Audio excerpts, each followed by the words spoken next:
This is item number 15 on your agenda. Yes. Thank you, Madam Chair. AB 1073 I'm presenting. I'd like to start off by accepting the committee's amendments as described on page 4 of the analysis. This bill really provides considerably more language access for Californians.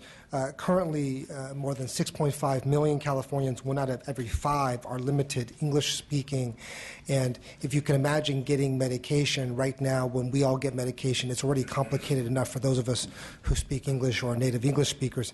Can you imagine if you actually don't speak English? So as you get your prescription, this bill is working with the Board of Pharmacy, who brought us this bill, to work with them to translate into a minimum of 5 different languages so that you can request that the prescription information that you get, that is, again, quite complicated when you get your medication, that you get in Spanish or Chinese or Vietnamese, one of the major languages, and this is done really upon request. Just in case you wonder why this is so important, just for example, if you take your pills and it says take a pill once a day, if you're a Spanish speaker, the word once is actually once. So can you imagine, instead of taking 1 pill, you're taking 11 of those pills, and the reaction that you might get. So again, it's so important that we try to provide this information in a language that people understand, that they have the choice to choose that as well. So with that, we have a witness from the board. Testimony and support. I'm Virginia Harold. I'm the Executive Officer of the Board of Pharmacy. We license pharmacists and pharmacies, and our mandate is consumer protection. In the world of prescription medicine, the way that patients take it, generally, the only advice you've got is once you're in your home is that label. And if you can't read the label, it becomes a problem. In 2007, the board was required by legislation to develop better designed labels for the public so that they'd be easier to read. So basically, the requirements are 50% of the information on those labels that are most important to consumers have to go into this one space. One of the elements in there is directions for use. At the same time, we established a requirement that our stakeholders supported to require oral interpreters in pharmacies to help patients with limited English access, so that was instilled. We also worked on standardized directions for use in English, so that if you go to multiple pharmacies and have the same general instructions to take your meds, you get the same general direction. Now, those aren't widely used, but we also, through the California Endowment, received a grant to have those translations of those in the 5 languages that we're talking about now vetted in communities, which is an extraordinary means to validate the translations. So what we heard from our stakeholders, however, is because those translations, the pharmacists frequently can't read Russian or Vietnamese, that they're reluctant to use them, and so they requested a waiver from liability if there's a transcription error. Okay. We were unable to do that. We brought that here. But many of our pharmacies already provide broader translations, and we don't want to disturb that. So there's a provision in there for those pharmacies that are already providing translations to continue to do what they're already doing. Great, thank you. And next witness. Kimberly Chen with the California Pan-Ethnic Health Network, CPEN. We're a statewide health advocacy organization working to improve health in communities of color. We're pleased to support AB 1073. And as the Assembly member noted, we know from research that even English-speaking patients can misunderstand their prescription information. And language limitations, we know, make these misunderstandings more challenging and perhaps even more frequent. Studies have linked LEP patients' misunderstanding of prescriptions to higher rates of adverse drug reactions, unsafe medication management, or deviation from their drug regime. And this poses a very serious patient safety concern. For many limited English proficient patients, they may not live in a community where their pharmacist can speak to them in their language or provide written translations. So a Korean senior in Los Angeles, outside of Los Angeles County, actually let us know that they had trouble finding a pharmacist who can speak their language, and the senior took the bus one hour each way to Koreatown in Los Angeles to find a pharmacist who can translate their written prescriptions for them, which is very inconvenient, especially there's probably a pharmacy just down the street for them. And for those who can't make that kind of trip, they're probably left to figure it out on their own without the support of a medical professional. But this isn't something limited English proficient patients should have to do. So this bill is really important in promoting the use of translated prescription labels and maintaining appropriate protections for both the patients and the dispensers, making labels understandable and meaningful for California's limited English proficient consumers and patients. So we're very thankful for the Assembly member for bringing this bill forward and the Board of Pharmacy for working on this measure, and we urge your aye vote. Thank you. Thank you very much. Anyone else in support? Anyone in opposition? Is this opposition coming?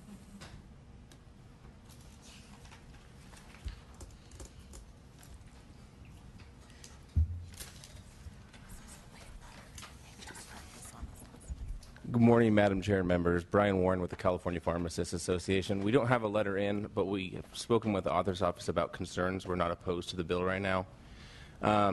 You're worried about it. Well, it's actually, we're working with them, and we want to work with them further. The bill was just recently amended.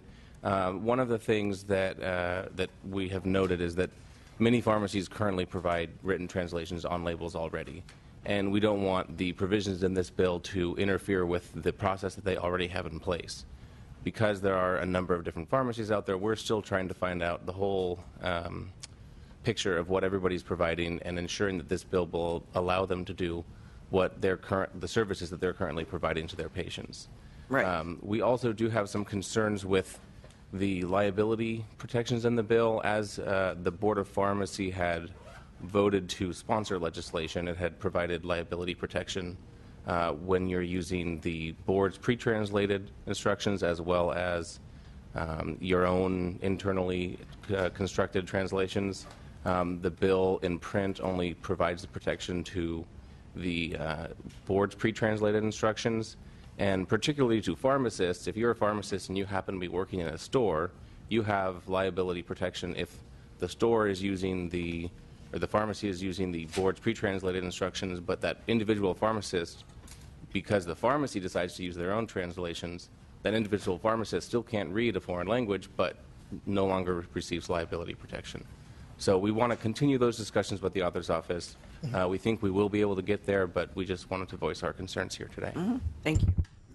Jennifer Snyder on behalf of the National Association of Chain Drugstores. Brian did a nice job of summarizing. I think it's just if there's pharmacies that are already providing these translated labels and they're actually doing and providing a more comprehensive version, let's say 15 languages instead of 5, we do think there should be some exploration about how they could be protected as well. Because again, when they hand that bottle to a patient and they don't understand the label that they're giving to the patient, there should be some protections regarding that. Okay. Others in opposition? Set the microphone. Yes. Dane Hutchings, California Grocers Association, share the same concerns. Look forward to working with the author's office. Thank you. Angie Minetti with the California Retailers Association, also here to echo the comments of my colleagues, share the concerns, and happy to work with the author as well. Thank you. Mr. Ting, would you like to respond to the concern about the other translated versions? Yeah, happy to. As our sponsor mentioned, we did carve out limited liability for any pharmacist that would use the board-certified translation. Liability protection, that's correct. So what we would be very open to do is continue to work with them to discuss how they're using their translations. Now, as of right now, they're using those current translations, and there is no liability protection under current law. So we're not taking anything away. They've decided to proactively do that. So again, we would be happy to explore and understand their situation. We carved out the liability protection in part to really create some greater incentive for those who aren't using the translation to use a board-certified statewide system translation so that we could have some consistency across the state. It's obviously from an individual pharmacy to pharmacy basis that would be a harder issue to really crack. I think the concern I heard expressed was that this bill is hopefully going to have more pharmacists use the state standard translation, but if there's already people using far broader, they might actually feel that they want to cut back and have that protection that's in the bill. So we don't want to see this like undo good work that's already happening in our pharmacies. Absolutely not. For those folks who've already done this good work, we obviously don't want to roll back the clock. Any questions from committee members? Yes, Ms. Baker. I appreciate you addressing the issue of maintaining flexibility and allowing the local dispenser to be broader. We have some pharmacies in my district where instead of just having a translation, they have someone that can be contracted out and can provide a translation and interact with the patient directly. And we shouldn't want to do anything that impairs that. That seems to be the most ideal situation.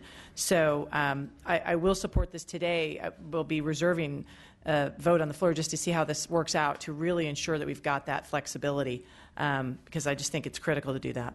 Thank you. Absolutely. Totally agree with you. And the goal was crafted to increase access, not to shrink it. All right, thank you. Motion and thank you from Dodd. And this is a do pass as amended I lost track of it, to appropriations. Bonilla. Aye. Bonilla, aye. Jones. Aye. Jones, aye. Baker. Aye. Baker, aye. Bloom. Aye. Bloom, aye. Campos. Campos, aye. Chang. Chang, aye. Dodd. Dodd, aye. Eggman. Gatto. Gatto, aye. Holden. Holden, aye. Mullen. Mullen, aye. Ting. Aye. Ting, aye. Wilk. Yes. Wilk, aye. Wood. Wood, aye. 13-0, measures out. 13-0, the measure's out. Thank you. Thank you. Final bill of the morning, Mr. Jones, AB 873. Thank you. We have a motion and a second. Madam Chair, members, thank you very much. I'm presenting AB 873, which would update the Bureau of Automotive Repair Code, which has not been updated in several decades. The current law specifically excludes some services which were once minor but now require technological specialization. Existing law leaves consumers vulnerable with no recourse through the Bureau to address substandard repairs which could jeopardize consumer safety. Existing law does not adequately address the current market realities regarding services provided by automotive repair businesses. Certain automotive repair services, such as replacing spark plugs, replacing fan belts, or replacing batteries, do not require oversight by the Bureau because existing law specifically exempts them from regulation. The Bureau takes a comprehensive technical approach to determine what businesses practices necessitate, thank you very much, registration as an automotive repair dealer. The determination can be periodically updated through the rulemaking process as the automotive industry continues to evolve. I have some witnesses here to testify on behalf of the bill, and thank you for your motion and second. Thank you. In support, briefly. Good morning. Yeah, Jack Mulladonoff on behalf of the Automotive Service Councils of California and the California Auto Body Association in support of the bill. I want to thank the Assembly member for carrying the bill. Just 3 quick points. One, the current law in the books is over 40 years old. It declares that certain services are exempt from BAR oversight. They include replacing tires, replacing batteries, spark plugs, fan belts, oil changes. You know, when the original law was put in place, it was put in place for gas stations. We no longer call them gas stations. We call them convenience stores. Things have changed. The advances in technology in the automobiles with regard to minor services have required more specialized training in these areas. Even changing a car battery many years ago was very easy. Today, much more difficult if you can find it. Most of the time you think you can turn, you think it's under the hood. It's not. It could be under a seat. When you change a battery, you disconnect the cables on a battery. You may need to require to set the computer codes again. If you don't, your check engine light's on. And finally, the bill will address an inequity with regard to a level playing field for small businesses. Right now, under current law, you have a shop that may be replacing tires, fixing tires, or doing oil changes, replacing spark plugs. And under current law, they're exempt. But there may be a facility right down the street doing the exact same thing, but they offer air conditioning services. That facility has to be registered with BAR. The other one doesn't. It's not a level playing field. It's not fair. And this bill will address it. So we think this bill takes the right approach, allows the BAR to take a comprehensive approach to bring in subject matter experts and determine which services are minor and which services are not. So with that, we support the bill and we urge you to support the bill. Thank you very much. Thank you. Others in support? I'm Mike Flanagan, and I represent Les Schwab Tire Centers. We're in support. I was also asked to convey for Terry Lavelle, who was unable to make today's hearing. Terry represents the California the California Tire Dealers Association, and they are also in very strong support. Thank you. In support? Madam Chair and members, Mike Knutson on behalf of the Automobile Club of Southern California. We requested and received an amendment which is beautifully discussed in the analysis, which was very well done. We just wanted to make sure that as this process evolves, there wouldn't be any unanticipated impediments to our being able to help our members on the side of the road and get them to a safe place and do what we've been doing for our 10 million members for over 100 years. We are in support of the bill. Thank you. Anyone else in support? Anyone in opposition? We do have a motion and a second. Any comments? Seeing none from committee members, thank you. This is a due pass to appropriations. Bonilla. Aye. Bonilla, aye. Jones. Aye. Jones, aye. Baker. Aye. Baker, aye. Bloom. Aye. Bloom, aye. Campos. Campos, aye. Chang. Aye. Chang, aye. Dodd. Dodd, aye. Eggman. Gatto. Aye. Gatto, aye. Holden. Aye. Holden, aye. Mullen. Aye. Mullen, aye. Ting. Ting, aye. Wilk. Aye. Wilk, aye. Wood. Aye. Wood, aye. 13-0, the measure is out. We will now take a few minutes for members to add on if they were not here earlier, and we'll begin with item number 1.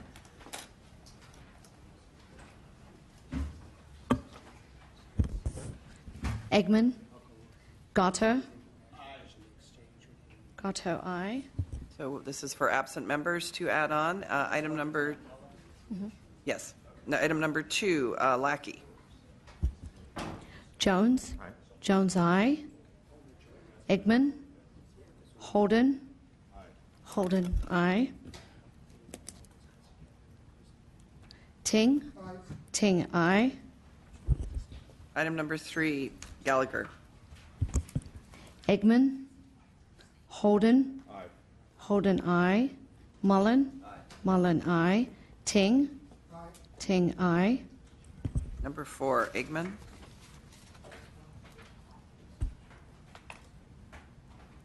Chang. Not voting. Chang not voting. Gatto. Aye. Gatto, aye. Holden. Aye. Holden, aye.